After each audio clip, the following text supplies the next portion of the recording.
నిజంగానే ఈ urinary incontinence అనేది అంత రెగ్యులర్ థింగ్ అంటారా? లైక్ డెలివరీ తర్వాత ఇది కామన్‌గా వచ్చేటువంటి ఇష్యూ అని చెప్పాననంటారు. అంటే యూజువల్‌గా యెస్. అంటే పోస్ట్ డెలివరీ కొంచెం మందిలో కామనే అండి. అంటే ఎస్పెషల్లీ ఎవరైతే నార్మల్ డెలివరీకి వెళ్లారు, చాలా ప్రొలాంగ్డ్ లేబర్ ఉండింది, స్ట్రెయిన్ చేయాల్సొచ్చింది ఆర్ హెవీ వెయిట్ లార్జ్ బేబీస్‌ని డెలివర్ చేశారు ఆర్ కొంచెం ఇన్సిషన్ కట్ చేసి డెలివర్ చేయాల్సొచ్చింది ఆర్ ఇన్‌స్ట్రుమెంట్స్ వాడాల్సొచ్చింది.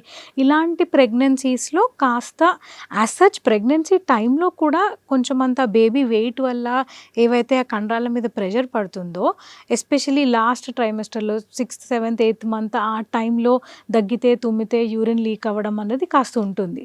దాంతో పాటుగా డెలివరీ తర్వాత వాళ్ళకి కొన్ని రోజుల వరకు యూరిన్ లీక్ అన్నది జరుగుతుంటుంది. సో, అందుకనే మనం ఆ 2, 3 months post delivery also we usually wait. ఆ కంప్లెయింట్స్ ఉండొచ్చు వాళ్ళలో. That is there common. But these are the risk factors.